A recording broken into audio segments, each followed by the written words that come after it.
Shut up and sit down.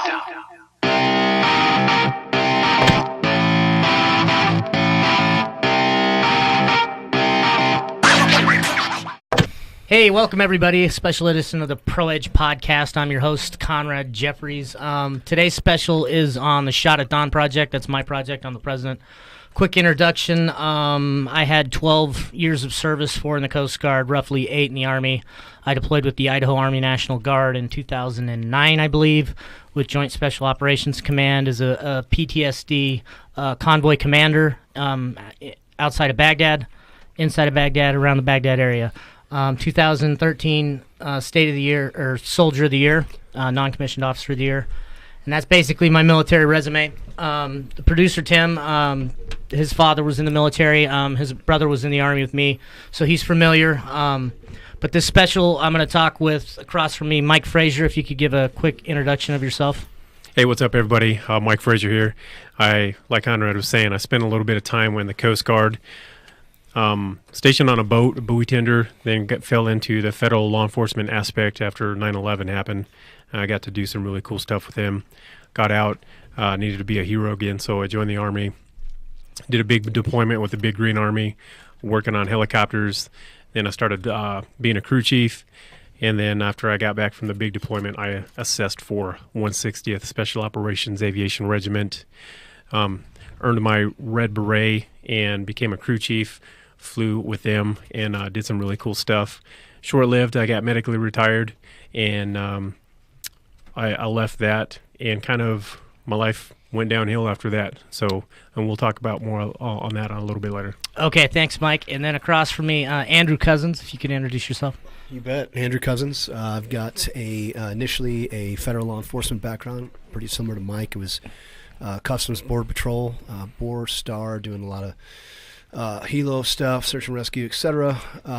Went from there to work for the NSSE, which was the National Security Special Events for the 2002 Winter Olympics, and met everybody from every 3-letter agency in the United States. And springboarded from there to work for OGA, doing PSD for an intel unit downrange. Served with them in 4 countries on 3 different continents over the course of 7.5 years. So. Okay, and so for our listeners, it can be a little confusing as far as each branch has their own version of special forces. What Andrew and Mike and I had experience with is Joint Special Operations. It's a culmination of different special forces groups working together with federal agencies to come together to solve one mission. JSOC usually has your higher level Tier 1 guys in a lot of cases. But just to eliminate any confusion, Mike being with the Night Stalkers and Andrew doing what he did in Afghanistan and with the agency he was with, these men have seen combat. They've been on the front lines of the wars going on. So their input is very vital. And that's why we're here today. We're here to talk about veteran suicide. But more importantly, we're here to talk about America. And what is this for? What is this podcast for? What is the project Shot at Dawn for? And it's really to beat back this major problem we have in society. And it's not just on the fringes of our veteran community. The president just came on and announced the problem with veteran suicide a few weeks ago, and Senator Larkin, whose son was a Navy SEAL who committed suicide. And they're looking for what I've developed. And the reason they're coming forward is the problem has grown so massive that the numbers really don't matter to us anymore. I like to tell guys I use the referral or the handshake number as far as anyone that served any amount of time in the military is associated with a couple he's known personally that's committed self-murder, and usually a handful of, you knew the guy, maybe not very well, but you knew of him, maybe met him at a PT test or somewhere in the chow line at one point, but we've all got a handful of guys that have taken their own lives. So what we have right now is no real way to facilitate the bettering of this. And why this podcast is important to every single American is you need to look at your lineage as far as your family goes and the future of your family. Chances are, if you're an American, you've had in your family lineages service members. And if you're planning on having children in the future, There's a high probability one of them could get drafted. I mean, there's no guarantee that our children aren't going to have to serve and protect this country, and that's what this is about. So why is this important to America? It's important to America because these are our warriors. These are the guys that protect our country. And if we're losing 20 to 22 a day, whatever the numbers are, and we're losing 14 in the civilian sector, and it's not getting any better, that's what this project's all about. It affects every American. It affects the future of our armed forces. 3 out of 3 military recruiters I talked to said that parents have brought up with preteen enlistments. People can join the military before they graduate high school and go to boot camp the summer before.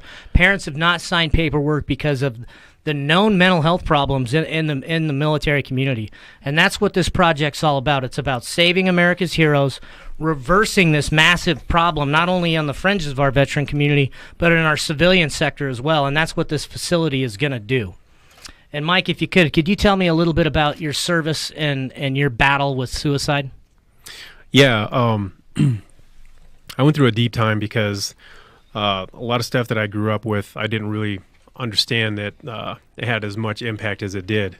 I grew up with a rough childhood, abuse, alcoholism. I've seen it firsthand. I got to watch it destroy my family, other people around me, friends, and I just kind of learned to survive and move on. I just kind of put it on my shoulders, and I just continued on. That's what made me a great soldier. That's what made me a great warrior. Just like with so many people out there today that go through the same thing. However, that caught up with me after I got medically retired from the Army. I had an issue with my back, and I went in to go get it looked at. I was struggling with it for a while because I didn't think that it was a big issue. Just let it heal up, take some ibuprofen, drink some water, go for a run, you'll be all right. And it lasted quite a while. It didn't work out for me. Immediately they were talking about medically retiring me, removing me from the Army, and I had high hopes and aspirations of continuing on my service, retiring, doing more, possibly assessing for other things. But at the same time, because of my time in combat and time overseas and time away from family and my life just compiling, it was really starting to catch up to me unknowingly. And so me getting removed from the military, that kind of stripped me away from a lot of a purpose and direction in my life. So can I stop you there real quick and go over what we developed and how does that pertain to you as far as the 8 suicide triggers? So you being removed from that situation, we relate to as removal from tribe in our system. Absolutely. What other layers did you have that we've developed? And for those listening, we've developed the 8 hero suicide triggers being in TBI, PTSD, loss of relationship, financial collapse, medicated diet and exercise, and removal from tribe. Did I say that one? Yeah. Okay. So these are what veterans are killing themselves over, substance abuse too, excuse me. So those 8 layers, how many of them did you have? At the time, I almost all of them, and it really kind of each one compiled and really drove me to not really understand myself, purpose, and my vision in life. And I destroyed my marriage. I destroyed my finances. I destroyed myself just basically because I wasn't really truly understanding what was going on in life, and I was in denial. I was an alpha male, so I kind of got removed, and it was like a slap on the hand and saying, I wasn't good enough. And my entire childhood growing up is, I needed to fit. I needed to make my own things happen. And if I couldn't take care of myself and make things happen, what does that look like for me? Life, I failed life. And so it just really started to snowball after that. Let me ask you this, because I think I know the answer to this, but I told you about the stat earlier today about the 60%, roughly 59% of the guys taking their lives, according to the VA in 2016, were in between the ages of 19 and 24 white males with a high school education. What is your social background like as far as abuse or alcoholism in the family? It's all of the above. It's there. It fits. And so I think part of this project is we need to look at the basis of who we're enlisting in our armed forces, and much like in Vietnam, a lot of these guys, including myself, are coming from lower middle class families, rural areas, and they're joining the services for bonus money, basically, and an opportunity. And really, for a financial, we have guys coming out of, and I think it's important that we recognize this. We have a lot of guys coming from poor social construct situations where they're at a higher probability for child abuse, alcoholism in the family, and stuff like this. And we need to be cognizant of that if we're going to solve this problem, because it plays in our facility. Absolutely it does, and I think it plays twofold because of what you're saying, not really fully recognizing what we're going through in life and kind of just dealing with it as we go.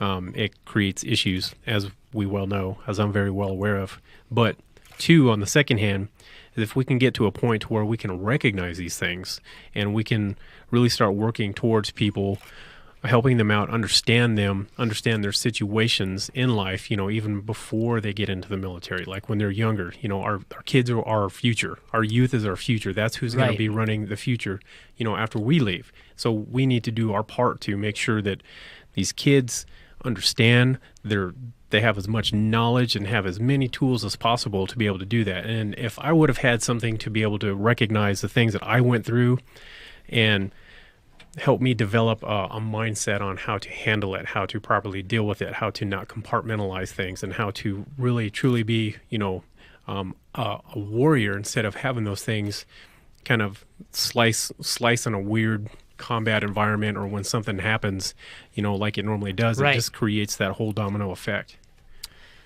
Andrew, if I was going to ask you like a random question as far as veteran suicide and your experience with JSOC, and what would you tell me is available out there, or what would you say that we're lacking as far as what we need in order to compensate this problem? Because it seems to have baffled us for, a lot of people don't know this. I think the late 70s is significant because of the heroin epidemic that came back from Vietnam. It made massive changes in drug policies in the early 80s in the armed forces. Guys coming back from Vietnam were taking heroin into the field with guys that were, had never gone to Nam, and getting them strung out. And it's important because our suicide numbers really spiked in, and I think it's important because IE entered the opiate. And so, Andrew, just give me your overall synopsis on what we're doing right and what we're doing wrong, and what you think this project can do. Well, it benefits me to look at it from the outside. I mean, I came into an organization that was heavy, former Tier 1, Tier 2 soldiers, and guys that have had storied careers. I mean, a couple of those guys had come from, Marchenko's Red Cell, and were still trying to hold on to that warrior ethos, that warrior mentality. But what I noticed, and I was deployed with one of my really good friends who was in Fallujah as a Marine, came home from 2 deployments with me, and then tried to hang himself in the garage with his daughter and his wife in the adjacent house. So what I see is their trepidation to do much of anything because of the history of the VA and what a boondoggle, what a bottleneck that is. Just knowing that they've got to put themselves into that pipeline to get help is enough to choose the option to take their own life versus put themselves through, that ringer and stretch it out and possibly not even survive the back end of that effort. I'm going to hit you with a quick one, and I asked Mike earlier, out of the percentage of guys that you've known that have served either as a contractor or military in the last conflicts that have attempted suicide or committed suicide, how many were under the influence of some type of narcotic, drug, or alcohol? 0. 0. Yeah. How about you? I've been aware of people that have not been introduced or haven't been using anything, but also have been, I think, more under the influence of alcohol or some sort of drug or something like that. Alcohol notwithstanding, you bet. Yeah. Alcohol was a big factor. I shouldn't say that. I'm thinking of narcotics. Okay. In a different light. Some sort of stimulant to kind of cover or mask. And I'd like to clear up the air a little bit about sobriety, and I think we have a serious misconception in this country, and I like to reference the guy that was on SNL, and they were talking about it. there's enough evidence out there to really suggest if someone's on antipsychotic medications and you're messing with their serotonin levels, their sobriety is very subjective. And just because a guy's not abusing cocaine and alcohol doesn't mean he's in the right state of mind or a true sober state of mind. Yep. And that's another thing this facility is going to provide. And, you talk a little bit about the VA, and here's how I look at it. And the reason I'm qualified to be the president of this and how I developed it is I went through my own struggles, much like Mike. I went through my struggles with alcoholism and stuff like that. I've been sober from alcohol over 3 years. But it's important to understand that this problem can be solved within the ranks subjectively, and it's important to understand where we come from. And the reason this facility works is, in my experience, I went to inpatient for 30 days, right? And so for me, a guy that had a college degree, right, and had some credentials, for me, it didn't take me a year to get back on my feet, right? I had some foundational stuff there. I had my kids when I went through my problems. In a lot of cases, guys don't have that. And we need to start really being more serious about the time it's going to take for guys to heal. And when we look at these eight layers on paper, and you compare them to what we have in this country, we have everything, in a sense, to address those layers in different brokered pieces, whether it be financial counseling or through the VA brokered out to equine therapy or something like that. But what we don't have is we don't have a facility where all that's provided. And some of those layers, like financial collapse that happens to guys when they go through the divorce, when they get back, and they go through this, and the alcoholism is rampant. The only way we're really going to solve those layers is to have a facility like this where we can survey our guys going through, right? So Mike Frazier, let's say you got hemmed up on some kind of felony drug charge in Oregon, and in lieu of that, you were able to go to my program for 9 months to 15 months, depending on the medical staff and where you're at and where you're going, and a chance to rebuild your life financially, right, and credit repair, and to start remove those layers. What do you think the chances are we're going to have a lot more success and curbing veteran suicide and taking that data back to the Department of Defense? And what if you would have had financial counseling every quarter as a service member? No, all of that stuff would have definitely came in handy. It would have been a big impact in knowing something like that would be there to help out. And that's you did mention different types of therapy. There's so many different things out there. Nonprofit organizations, profit organizations that want to help veterans, that want to do things, and it's great. And I'm all for it, but I'm not taking anything away from it. But at the same time, when you go do a therapy, or you go hang out for maybe a weekend or a week or whatever it is, what happens when you're done? You go back home, and it still hurts. It still sucks. And that's when things really start to hit. When when in veterans, the more abuse you take, the more numb you start to get, and the more you kind of shut things off. And right. You go into an environment and you're like, yes, this is amazing, it's so good, and then you come out of it, and I know I've done this myself, and you kind of come back and you're like, dang, man, that means I'm really messed up. That means I really got to, I'm either really messed up, I'm really broken, or I really need some help, and I don't know what to do. I don't know how to go about it. And the pride is a big thing for us alpha males. Pride is a huge factor. We don't want to put a persona that we're broken or we're damaged, because then that's going to make us look horrible. But at the same time, that opens us up to be vulnerable to ask for that help, and that's when the real healing began for me. Yeah, and I think it's important with this project too that we push really what we can do as former service members or current service members. I try to preach this to people. The answers to this problem have been right in front of us. We're leaving our own breadcrumbs, right? Yeah, absolutely. It's almost 100%, I think, with the guys I've known. But how many of these guys commit suicide after losing a loved one, as far as a wife or fiance or something? Quite a bit. It's really probable. It's They're always usually tied into something, finances, their lives, their struggle, their identity. Man, once they lose that, they really lose focus on, the bigger picture. And when you see those things happen, you get focused on the bad things, and you can't see what else is going on. Well, that loss is the byproduct of the service these guys have done. I mean, that's Exactly. the bottom line, right? Is they're gone for long periods of time. I mean, Mike, you and I have that in common. My wife was had dove in head first right back into alcohol when I was gone 8 months out of the year. It's just kind of the the natural comfort that she found in it again. So a lot of that stuff that happens in the family, like you said, Conrad's a direct result of long periods of service, of that dedication to serving your country, to all those to those lofty goals. Yeah, and I think if we really look at this problem from a commander, and I try to tell people this too, like, this isn't a veteran, this is an active duty problem, a reserve problem, a veteran problem. 2018 was the worst year in active duty suicides. Special Forces suicide rates in active duty tripled. Yeah.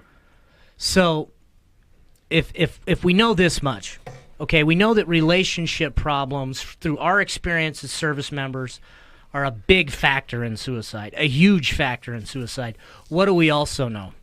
We have guys like me, right? That I was a staff sergeant before I got out, who had a wife who had an affair on him when he was overseas, right? And I processed and lived through that. We have the tools within the ranks right now to solve this problem if we just start talking about it. To start telling these junior guys, listen, I've been a young man and gone to units before, and there's always that dude you want to be like, right? His shit's always squared away. His PT score's always good. You look up to him. In most cases, that dude's just another enlisted guy from a poor wherever that's gone through a divorce. My point being is if as leaders within the service that have lived through these problems, talk to your units. Commanders, talk to your units. And that's the problem, I think, right there. Just as a leader, understanding that and knowing that, as we all are well aware of being leaders, having that situation come up to where someone maybe like need help or whatever. In the military, the mindset is we don't have time for that. We can't really continue doing this because he's going to lose out on time, on training. Right. I'm going to have to find someone else. Then you kind of start snowballing all these other compound issues, and those issues compound on something else, and you're not really confronting the issue. You're just kind of letting it go, or either just kind of letting the guy hang himself or doing whatever because it's a time issue. And that just goes right back into what we want to do with this project is what the VA and the military can't do is spend that actual time with these people because they deserve it. It's not just a weekend thing. It's just not going and talking to someone. It's 100% legit giving these men and women the time to heal, the time to learn, the time to understand, and Right. to rebuild. It takes a process, and that's the biggest, I think that's the biggest factor of anything is because we're an instant gratification, world right now. We want it like right now. Let's take pills. Let's just move. We can't. Too We many gotta layers. crush that. Too Yeah. many layers. And so why these layers are important with this project, and I just want to go over them again. We got TBI, PTSD, removal from tribe, medicated diet and exercise, substance abuse, legal troubles, financial collapse, and loss of relationship. Those are veteran approved. Now, this project is all about those layers, and how do we reverse engineer those layers? So this is a 40-acre facility, right? It's going to have a state-of-the-art gym, state-of-the-art Whole Foods Center, training for MMA, jiu-jitsu. It's going to have nice condos for these guys to live in. It's going to have offices for the DOD and VA.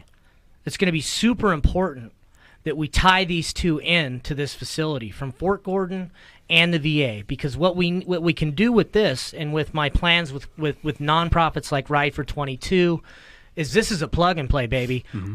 We've got so many great things in place with Higher Ground, with Ride for 22, anti-suicide, with Mission 43 and education, with this, with that. Now all we need is the Pentagon for it, right? Mm-hmm. And that's what the Shot at Dawn project is. And if you don't know what Shot at Dawn is a historical event that happened during World War I, where the British Army executed over 300 of its own soldiers for cowardliness and desertion. Now, 100 years later, the British government apologized to the families of those service members because it was reported back then, that's what they knew about TBI back then. And World War I's significant because it was the first time you had such massive amounts of artillery and such big concussions that put these men into what they would write as madness, right? And so they were executing them 100 years ago.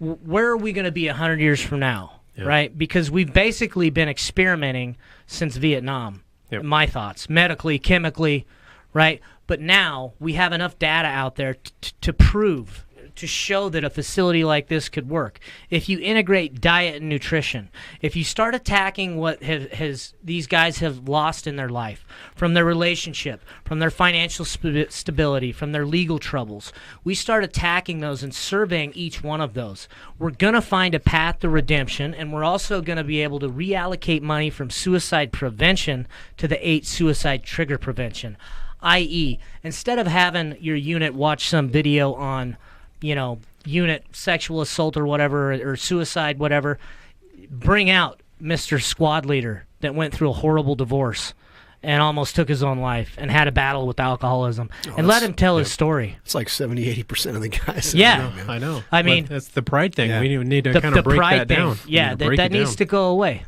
So these young guys can hear their mentors talk about, hey, don't fall in the same traps I did with Honeydew. And the funny thing is we're really good about it already, specifically with power of attorneys and stuff like that. We're really good about guarding each other. We need to be better about it in other situations, though, as well. Yeah. And when we can do that, we can build ourselves up. We can learn and understand and communicate. And when we can do that, we can build our families. And, I mean, because that's the biggest part of being, in the military, having a family. The family's got to be cohesive. You got to be one. You got to work together. You got to communicate. You got to be able to trust each other. And the more you understand each other with, what's going on, why is he so angry? He's been gone for 15 months. He comes back and he doesn't want to do anything. I don't understand why he doesn't want to be with me. Understanding those things and those triggers and having all of those come into effect with people in the actual unit that you're talking about, kind of being vulnerable, opening up a little bit. And you might not have to go into every grave detail about what's going on, but really take care of your soldiers, and because they deserve it. And yeah, go ahead. I was going to say, that's a good point, Mike. I mean, the family integration's a huge part of it. I mean, that's what Al-Anon is for AA, right? Is to get the family to understand, why the alcoholic does this, why the alcoholic does that. So it needs to be the same, with any facility, and I'm sure that's a big piece of this plan as well. Yeah, and I think we need to be cognizant that these military guys and gals, they're going to be at a higher probability of divorce and financial collapse and some of the stuff just because of the lifestyle. Absolutely. And that's something that it comes with the territory. That's what you sign up for. Yeah, and there's a lot of theories out there. One of the things I think especially affects combat arms, and that alpha male mentality is what I like to call dealing in death. Mm-hmm. And when you're training in combat arms, failure equals death. Yep. Failure, everything you do in combat arms, failure equals death. And so when these guys get in the civilian world and start failing, it's, we've all heard the horror stories about guys take the life insurance money that their family was going to get was more valuable than their life. Yeah, absolutely. Yeah. Or things that are perceived as failure, which right. is, it's a different societal norms back here in the rear than it was downrange. I mean, not being able to hold down a job, or not being accepted in the said job that they were provided with because of mental instability issues, or paranoia. I mean, you can. It just runs the gamut. So you're held to a different standard here, and those failures here are amplified, right? Yep. By guys, because then they see that, well, I screwed up so bad here, that would have equaled death, like you said, with my unit. That's a big letdown. And that's something that's huge, and that ties in with with our expectations, and understanding ourselves and how we truly are. And is it a reasonable expectation? Is it a realistic expectation? Yeah. Are my expectations that I have of like me, what I'm going through, is that real? And that's a big part of the mindset issue that I had, that a lot of people go through, they don't realize that their expectations they're not reality. They're Right. not the truth. They're, they may have bits and pieces, but our mind plays tricks on us, and we kind of go down the rabbit hole and we get stuck, and then we start believing stuff that's not true. That's why you see veterans, they get paranoid. That's why you see veterans that have a hard time going out doing things. It's because they're what they got going on in their minds. It's a mindset.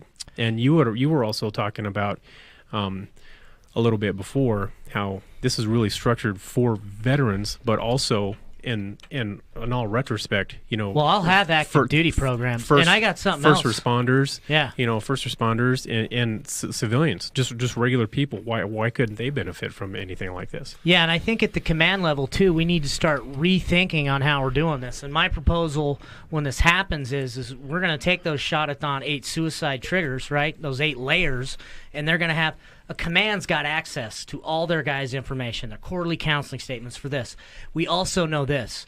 A guy can't fart in a unit without everyone knowing. He gets drunk, he gets a DUI, does this.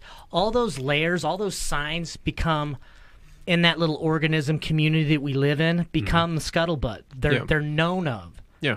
And so what we can do now, instead of, I gave you an example earlier of a guy that overdosed that was getting hemmed up by his command over some medical paperwork.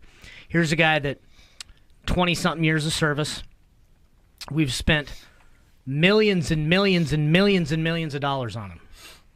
20-something years of service. It's millions. Yeah. And he's in trouble with his command, an active duty guy. He's gone through a divorce. He's a known alcoholic. An E7 that's showed up, and we've had to go rally before. Like, it's no secret he had problems. Mm-hmm.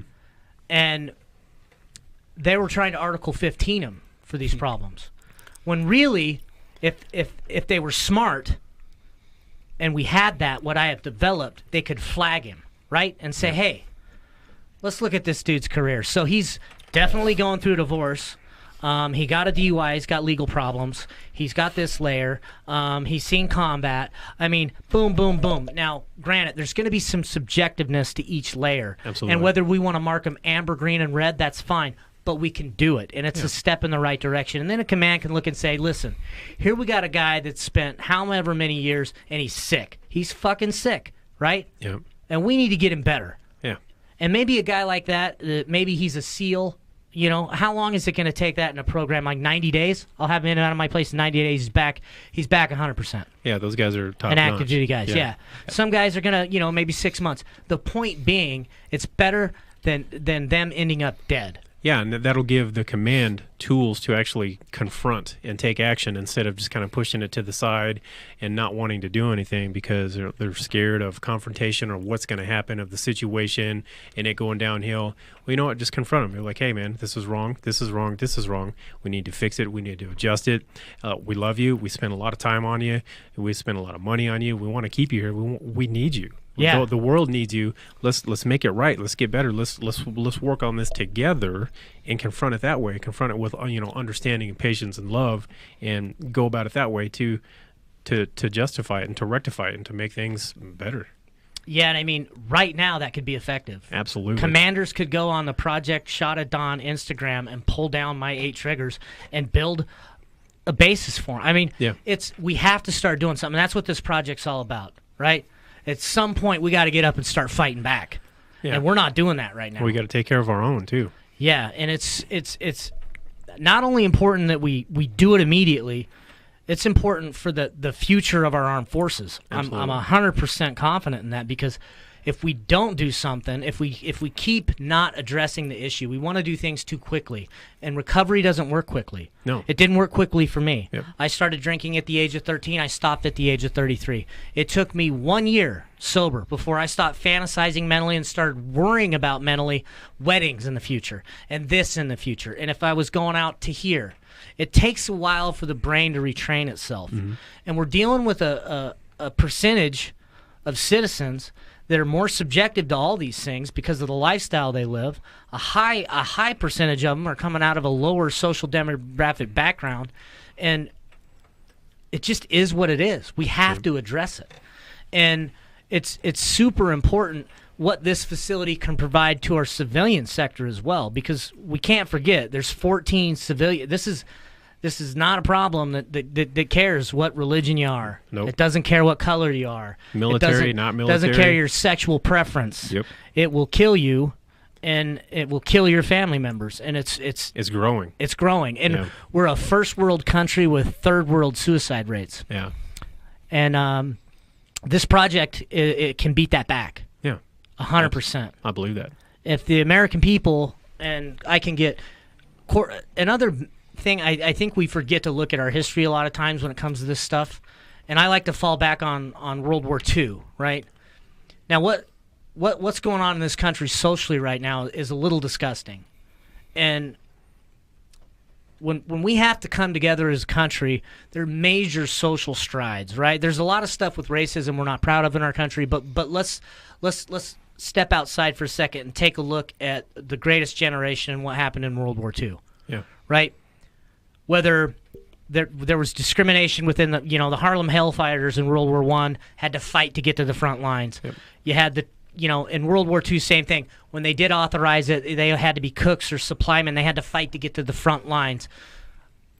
And that forced, America was forced to let those guys do that because our alternative was speaking Japanese or German. Yeah. Right? There's factories in small towns like Pocatello, Idaho that still remain where they were building munitions. Mm-hmm. Housewives were. Yep. Kids were giving up toys. Yeah. Because the alternative was speaking another language. Yep. And at some point we need to look at the suicide problem and go, if we don't come together as a people and start addressing this with something like Shot at Dawn Project, we're in trouble. And what social progress can we make if we stop worrying about someone's sexual orientation or their race and religion? Because you guys can obtain to this. When you're going out on mission, do you give a flying hoot what religion your heavy machine gunner is? Do you care if he's African American from Chicago? Yeah. No. Do you care if you're unaware that your sniper is a homosexual? Nope. No. All you care about is he's got your 6 and you got his. Absolutely. And that's the situation we're in with suicide. Yeah. So it's time to stop looking around at everyone for being different and realize we're Americans. Yep. If we don't come together and solve this as Americans, we're in some heavy stuff. Yeah. And we need to start with America's heroes because they're their small percentage that protect what we have. And when we go out to Starbucks and we go to our Albertsons and we hop in our nice air-conditioned car and we have it so gosh darn well in this country. Yeah. And guys that have deployed have seen it. Yeah. Man, I love this country. Yeah. And what it stands for and the heritage of what our armed forces stands for and the blood that's been shed to get us to where we're at in these comfortable lives. Make no mistakes about it. Like, America is the greatest country in the world. Yeah, and going and deploying, man, it's definitely refreshing knowing that you're going to go home. You're going to have that freedom. You're going to have that, you're going to get away from this country that you're in combat with or you're in conflict with. And, some people are stuck in that. And kind of in the same regard, we're kind of doing that to ourselves right now. And what better way to start doing something and taking action now and start paving a way as leaders to start doing something new, not only to help ourselves, but to help our kids. My son, I want him to have as many tools in his tool bag as possible to be successful in life. And you know what? If this doesn't get addressed right now, this is going to somehow affect him in some way, shape, or form, either a friend or a family member or something later on down the road, or possibly him if he decides he wants to join the military. So it's imperative that we start now. We start building a new baseline. We start learning. We start growing. We start teaching this stuff, and then passing it to our children for them to do it. And the best news for America is with the Shot at Dawn Project, this facility, we're going to take the worst of the worst. Right? They say, how are you going to get 300 guys? I could get 300 guys just out of the judicial system, out of 4 or 5 states. I'm pretty confident in that. Yeah. I could get them out of the psych wards. I could get them out of the psych wards at even regular hospitals, in where the VA hospital isn't close enough. We could man this place very easily. Absolutely. The point is, we got to start somewhere. Yep. And we're going to take the guys with the worst layers, with TBI, PTSD, and now we're going to find out, these doctors, this is going to be tremendous, right? Yep. You're going to have a guy, imagine if I handed a doctor that's dealt with veterans with PTSD and substance use problem and suicide issues, a dude that I had weaned off of prescription drugs for 90 days, and put him on a healthy diet, put him in a healthy community, got him involved in a tribal situation. He was a ham radio operator for our natural disaster services on the facility. He's got purpose again. He's starting to roll, right? And he's got all these things. He's rebuilding his finances. He's going through our entrepreneurship program. What type of data is 6 months down the road? No chemicals. Yeah. And it's possible too. We've just changed the game. Yeah, that's possible. There's a lot of people saying, 100%. I couldn't do it. I can't go without medication. That's an absolute lie, because I felt that same way, honestly. I had to get on medication to be able to think, not be anxious, and to sleep. So I was on all kinds of stuff. Yeah. I'm not on anything anymore. I sleep good at night, except for driving here last night. I got in super late, but I can sleep at night. I can calm myself down. I have my mindset. I'm good. I don't need that because I'm in a healthy state. So that's an absolute myth that's debunked, and that can happen. Yeah, I mean, you like you said, I mean, just to go to sleep. I mean, I came back with, probably the biggest hormone deficiency, undiagnosed until it was finally diagnosed here back in the rear. But super common with military guys, and I think it's the shots. I really do. You get adrenal fatigue downrange, and that messes with your thyroid, with your pituitary, and so a lot of guys come back and feel different and don't know why, even if they aren't dealing with any kind of alcohol or medication problems. I mean, they just feel different, right? And next thing you know, they start getting depressed, because we all know the thyroid has a direct effect, correlation to to the energy levels, and to the whole hormone system. And once they're depressed, it just compounds, and it's like a snowball rolling downhill. And that stuff needs to be diagnosed quicker as well. So you got guys that come back that, I know I've got depression, or I know I've got anxiety, or I know I've got PTSD. Well, a lot of guys don't understand what's wrong, and like you said, the culture doesn't want to talk about it. Okay, well, I feel differently, but I'm just going to push on, and I'm going to deal with it. And I've been treating my wife poorly because of it, or haven't been relating to my children. I'm just going to push through. I'll figure this out myself. Yeah, and I've heard different things, because I've made some suggestions. I've heard like, well, you can't make a guy tell a story. I'm like, well, you can counsel the guy that's gotten a DUI in your ranks, that maybe if he tells his story, he's not going to get an Article 15 on this side, right? Yep. Yeah. Think, right? You guys are already doing that to dudes in other situations, right? Get them to talk, right, if you need to. And in some cases, maybe you'd have to go down that road. You wouldn't want someone to force them to talk, obviously, but I mean, we've got to break ground. Is my point. And we got to use the proper techniques. We got to use proper tools, and we don't really fully understand what that is yet. And they say that PTSD and all that, it's a disease. I don't think it's a disease one bit. It's a mindset, and it's just we don't really know how to get that back.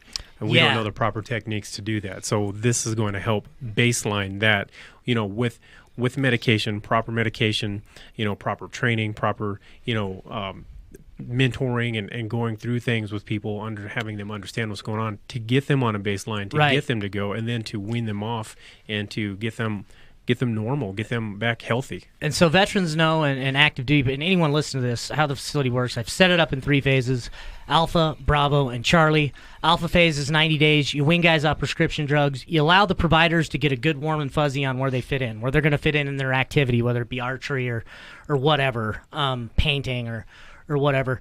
In phase line Bravo, you go into the educational phase, reintegration to the workforce. We'll plug in job opportunities. It's too easy. Yep. But the reason I had this set at 2 years is because I think there's some play there. Yeah. Right.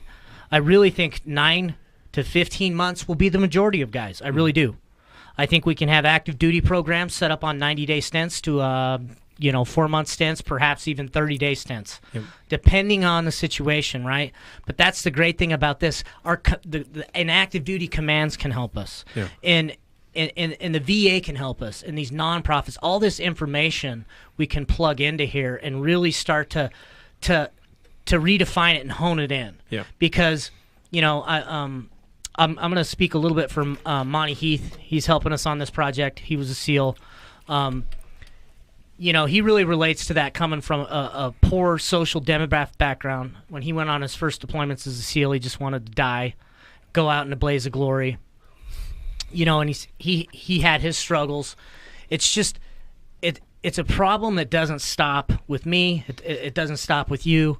It's with everyone that's been in the service, has known someone or is affected by someone or has been touched by someone and nowadays in America, suicide's so common that everyone's exposed to it. Yeah, and it's even so much easier to influence children to do all these silly, stupid things. And, you know, it's affecting our kids, and we gotta squash that. Yeah, and so I think it's important that we get our message out there. Yep. And that's why this isn't a traditional nonprofit. It's not. This is too big. It's too big. It's I huge. need help, Yep. right? And this is a veteran project. This is veteran. We can solve this problem. We really can, but we have to do it the right way, and that's what this facility is. And so, I'm hoping if veterans hear this, that they jump on board with us.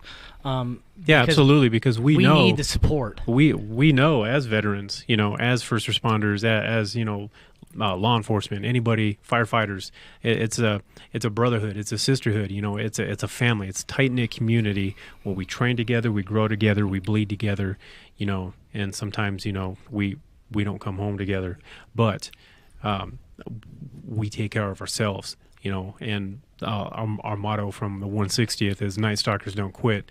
We go out to the most remote places in the world to drop guys off, and we will go right back out there to those remote places to bring those boys back home. We will make sure we bring them home, and it's going to be plus or minus 30 seconds. We're going to be time on target. We're going to get them there. We're going to get them back, and we're going to plan, prioritize, and execute. We're going to make sure that the mission's taken care of. We're going to, you know, make sure we have the tools necessary and go. Sometimes we don't have the tools. Yeah. Sometimes we don't have the direct plan. Sometimes we just kind of need to start going towards that direction to make sure that we can clear that mountaintop or clear that range to see what's going on the other side to bring those dudes home. Well, who are we as vets? I mean, who are we? Can we not solve this problem? No, we absolutely. There's so many tools. There's so many different people doing so many different things. Why can't we consolidate things and put together a big plan like what we're doing right here and use it and grow? And then potentially, you know, what if we get this facility built and then we get another one in another state and then we get another one in another state and things start growing like wildfire because we're really getting together a plan and an course of action of what to do, what to look for, what to analyze, what can we do different. And it's going to change. Each person's going to be uniquely individual because we are unique individuals. Yeah. And it's going to take a different amount of time for each person. But who are we? You know, I often refer to this. I remember being a little kid, and man, I watching Commando and Rambo. Like, dude, to see a soldier when I was a little boy was just, and I've seen it as a soldier, right? When you go in uniform somewhere, Yeah. and a little kid sees you, Yeah. you're like, you might as well be, you know, a superhero. You're influential. Yeah, you're Yeah. very, and I took a lot of pride in that. And I think as veterans, we take a lot of pride in being able to stand up and love our country and want to fight for our country and want to do the right thing for our country. Yeah. And so my question to veterans is, who are we? Yeah. The VA can't fix this, right? Our politicians haven't figured it out. Yeah. It's up to us. Yeah. And we can do it. We've got it right here. The president's asking for help, and we got it. We've got it right here. Yeah. We can solve this. I mean, who are we? Yeah. We're people that are willing to die we're fighters, Yeah. right? So sometimes in life, you got to get the frick up Yep. and fight back. Take and that's action. what this project's all about. Yep. And I'm stoked for it. Yeah, I am too. It's amazing. Yeah, because for those of us that have been in the trenches and faced this, like, we know it's weak. This can be beat. Yeah. This can be beat. If we Absolutely. put our minds to it and we move forward as a country, we can beat this suicide problem. There's no doubt in my mind. Absolutely.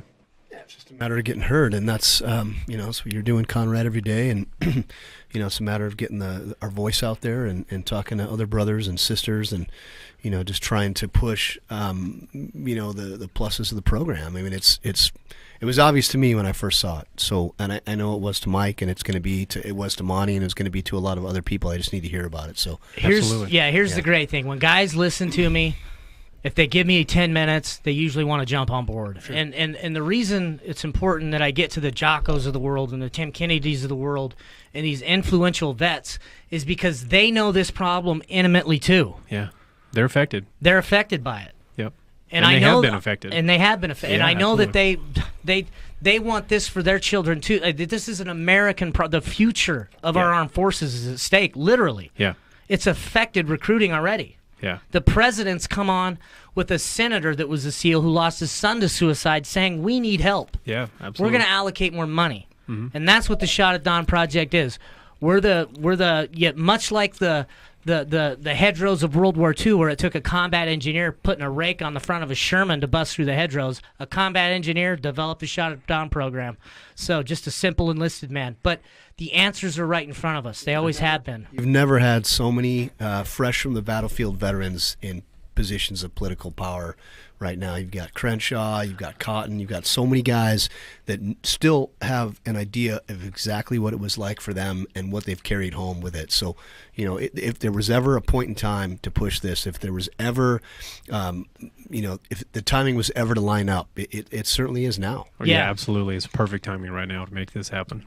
Yeah, and there's going to be some really good opportunities for advertisers. So you got to think. Another thing is this is going to be an international hub. I fully intend on training NATO. This is a problem that doesn't just end in America. Other countries. 29 of our allies are going through it. Australia, British Columbia, all these guys that we've been in combat with. Yeah. That's why the free Don't leaders leave of out the world. Canada. Yeah, the free leaders of the world. We're going to have an instructional course. We're going to bring NATO through. We're going to train them. We're going to do this, and we're going to, this is going to work. I'm 100% confident in it. It's my dream to build this. We've lived it. If you're a veteran out there, you've got a story of suicide, share it with us. That's how we developed this. Yeah. You guys left the breadcrumbs. The Mike Frazier of the world, the Andrew. We've all left breadcrumbs in our path to here. Yeah. So how do we change this for our children? That's the question, because that's who this affects, right? Our future. The first step is taking action. Right, and that's what the Shot at Dawn project is all about. Absolutely. Folks, we're ready to rock. Guys, you got anything you want to add? No, I just it's been an honor and a pleasure to be here with you guys. Appreciate it. It's fun to share a voice and to talk to everyone about what we're trying to put out there. Yeah, same, man. It's just great to see you, Mike, and meet you for the first time, even though we've been social media buddies for a long time. Yeah, man, absolutely. Know some of the same folks, and it's always a pleasure getting together with Conrad and talking about this program. It's just exciting to see what could be and how much help we can put out there in the community. So yeah, and as you guys know, I'm trying to get on big platforms. I'd love to get on Joe Rogan's podcast, Fighter and the Kid, their demographic. The reason being, we're going to cut this. I'm trying to keep this under an hour, so people can just, understand that there's a solution out there, and I don't drown them out yet. But I could go on about this for 4 hours. The Shot at Dawn project is very in-depth. We've got it figured out. We've developed the layers. We've got a way to reverse engineer them. We've got a way to build it. We've got land. And I think once we get the message out to America, we're going to be rocking and rolling and start saving America's heroes. And it's going to affect the future of and for those of you who don't know, those are my hard copy business proposals. They mean a lot to me. That one has got the Marine Corps symbol on it. They're legit. Yeah, the red tulip signifies the blood loss in World War I. I think World War I significant, the Shot at Dawn, because of the mental health and the executions. Yep. And so if you guys can follow us on Instagram, it's Project Shot at Dawn. Or you can follow me on Instagram at Conrad Jeffries. Could you tell us a little bit about your book? Book is A Failed State. It's on Instagram under A Failed State Novel with all the underscores. www.afailedstate.com is where the signed hard copy is available, and there's links on there for the ebook. The second book's coming out, which also addresses some of the same topics we were talking about, guys that are suffering from, PTSD, anxiety, alcoholism, kind of a inner squad camaraderie and discussion about it within the second book, which is effectively called Relapse. So that's coming out this summer as well. So yeah, you can find me there, and I can always point everybody to, like I often do, to Mike and Conrad and their pages, and big happy community. Yeah, and for those listening, Mike Baker, CIA guy that's been on Rogan's podcast a couple times, mentioned your book and how great it was. So for anyone listening on our podcast, just so you know, it's a book you'd be interested in buying. Yeah, Mike, could you tell us a little bit about what you're doing with Noble Warrior? Yeah, so I created a organization really to establish veterans, people, warriors. You don't have to be veterans. You don't have to be anything spectacular, because I'm not impressive. I just want to impact people, and I want to share that impact by not letting your past define you. As many people there are out there that have had a rough childhood, had a rough upbringing, a lot of people just continue to go through it. They keep digging and they keep going.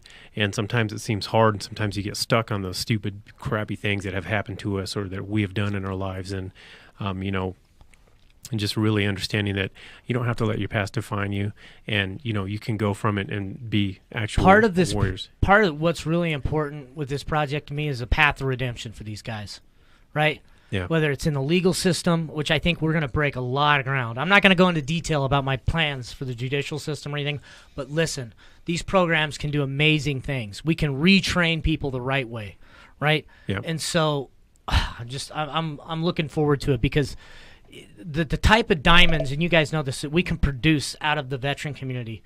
Like, I have a lot of pride for my brothers and sisters and what they've gone through, and the type of adversity they can face, right? Mm-hmm. And the type of situations they can put themselves in when they're old ladies off with the Pepperidge Farm guy, but they can still navigate in country and make sure I don't get my shit blown off. Those are the type of guys we're dealing with. Yeah. And I'm proud of that. And it says something. These are the bread and butter of our country. No, they absolutely are, and that's kind of what Noble Warrior is about, and that's why I started my podcast, is to help share the word on the things that I kind of picked up on to get out of my funk.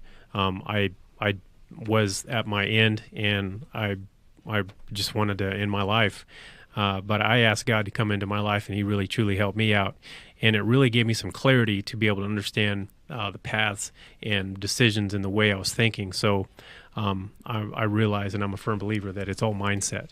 And you can change your mind, you can train your thoughts to do kind of, what you want to. And it's, really think about the things that you want to think about. If you don't think about the good things, you're going to think about other things. If you don't put the good food in, you're not going to get good food in there. So it's all about mindset. It's all about a positive message. Taking the bad, because there's bad and good with anything. So just moving forward, and just continue being noble warriors. No one's perfect, no one's great, no one's shiny, but it's taking that next step to move forward to do something greater. And that's the message that I want to put out there, and that really flows well with the Shot at Dawn project. Yeah, it does. You got anything you want to add to that? I'm good, brother. Still got 3 minutes. Yep. Okay, folks, I really appreciate you tuning in. Share us on all platforms. The Pro Edge Podcast at Channel 99 Studios on Instagram, at Pro Edge Podcast on Instagram, at Project Shot at Dawn on Instagram. I don't do much on Facebook. It's just me. I've got partners in this venture, but I'm the head guy, and so can only do so much social media, and Twitter's so negative. I can't put anything on there because they're like, "Are you a Trump supporter?" Like, I don't know. Yeah, he's the president. Yeah, I've got no political ties. I just want the project to get done. I'm not, so I can't use Twitter, right? Because you like the wrong thing. It's just everyone's so hostile over everything. Yeah. So I'm just sticking to Instagram. So look us up on there. Support us. help spread the message. We can solve this problem. The Shot at Dawn Project is for the United States of America. It's for our veterans. It's for our Department of Defense. It's for our future. And support us and help us get this built for our brothers and sisters that are willing to die for us. Absolutely, and it's all about networking. So let's get out there and let's network and let's make some things happen. Amen. Amen. All right. Amen. Amen.